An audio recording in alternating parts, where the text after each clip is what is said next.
안녕하세요. 방구석 목사입니다. 오늘은 성경과 정치 이념이라는 주제로 이야기를 하고자 합니다. 우리나라는 헌법상 자유민주주의를 정치 이념으로 삼고 있습니다. 자유민주주의 가치는 크게 두 가지로 나뉜다고 말할 수 있는데, 그 첫째가 자유의 가치, 둘째가 법치의 가치입니다. 우리가 진정한 기독교인이라면 이 정치 이념이 성경적으로 근거가 있는지에 대해서 살펴볼 필요가 있습니다. 성경에는 다행히도 천지창조 때부터 자유의 가치와 법치의 가치가 있다는 것을 발견할 수 있었습니다. 첫째로 자유의 가치에 대해서 설명드리도록 하겠습니다. 창세기 2장 16절을 보게 되면 여호와 하나님이 그 사람에게 명하여 이르시되 동상 각종 나무의 열매는 내가 임의로 먹되라고 기록되어 있습니다. 여기서 임의로 먹되라는 말씀에 주목해 보게 되면 이 세상을 창조하신 하나님께서 인간에게 자유를 주신 것을 볼 수 있습니다.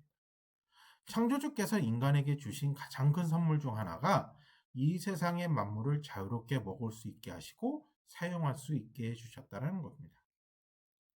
만약 하나님께서 인간을 종으로서 창조하셨다면 인간은 자유 없이 하나님의 명령에 따라 로봇처럼 살아야 했을 것입니다. 하지만 인간은 만물을 창조하신 하나님으로부터 자유를 부여받았습니다. 통치하는 입장에서 보게 되면 자유를 박탈하는 것이 훨씬 효율적이기도 하고 통치하기도 편합니다. 하지만 인격적인 하나님께서는 하나님의 형상대로 지음받은 인간에게 자유와 자유의지를 주셔서 창조의 모든 것들을 임의대로 사용할 수 있게 해주셨습니다.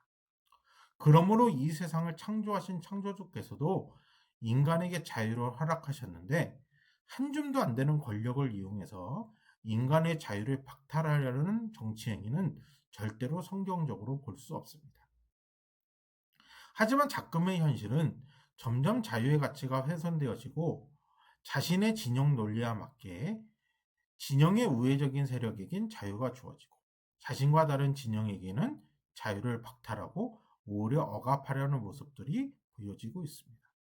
하지만 하나님께서는 인간이 하나님과의 맺은 언약을 어김으로 인해 자유가 박탈된 상황 속에서도 인간의 자유를 찾아주시기 위해 자신의 아들을 대속제물로 이 땅에 보내셔서 죄로부터의 자유를 찾아주시기까지 자신이 정한 자유의 가치를 회복시키려고 하셨습니다.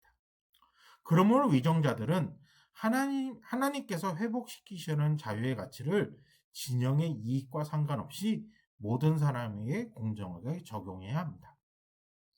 그럴 때 창조주가 제정하신 성경적 정치 이념을 따르는 것이라고 볼 수 있습니다.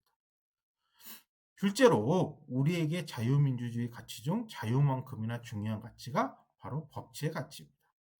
창세기 2장 17절을 보게 되면 선악을 알게 하는 나무의 열매는 먹지 말라. 내가 먹는 날에는 반드시 죽으리라 하시니라고 기록되어 있습니다. 모든 나무의 과실은 자유롭게 먹게 하셨지만 오직 한 가지만큼은 먹지 말라고 하셨습니다. 이렇듯 법치의 가치는 법을 어기지 않는 한도 내에서 자유를 누릴 수 있게 해주신 것입니다. 그러면 왜 선악과를 먹지 말라고 하셨는지에 대해서는 따로 영상을 만들 것이지만 간단히 설명을 드리면 인간에게 선악을 판단하는 것은 위험하기 때문입니다. 인간은 저마다의 생각이 다르기 때문에 선악의 기준이 다를 수밖에 없습니다.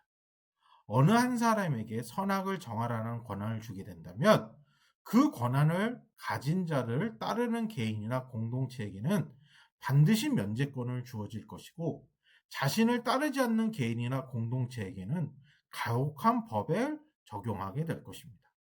그렇게 되면 부정과 부패가 만연하게 되고 이 사회는 무너질 수밖에 없는 것입니다. 그래서 선악의 기준은 오직 창조주이신 하나님만이 정하실 수 있는 것입니다. 이 권한마저 침범한 인간은 하나님께로부터 진노를 받을 수밖에 없는 것입니다. 이렇듯 우리는 자유를 누리되 법의 권한을 넘어서는 자유를 박탈할 수밖에 없다는 것입니다. 그래서 우리가 염두해야 될 것은 법은 개인의 자유를 속박하는 것 같지만 진정한 법치의 의미는 공공의 자유를 견고하게 하기 위함입니다. 쉽게 말해 우리가 진정한 자유를 누리기 위해서는 법치를 지켜야 한다는 것입니다. 법치의 의미는 자유를 악용하여 많은 사람들에게 피해를 주는 사람들을 막기 위함입니다. 공공의 안녕을 도모하기 위해 필요하다는 것이죠. 하지만 이기적인 자유를 누리기 위해 법치를 악용한다면 그 악용한 것을 제재하기 위해 또 다른 법들을 제정해야 됩니다. 그래서 성경은 율법의 완성은 사랑이라고 말하는 것이 바로 이 때문입니다. 사랑이 빠진 법은 법꿀하지만 양성할 뿐이기 때문이죠. 지금의 현실이 바로 이렇습니다.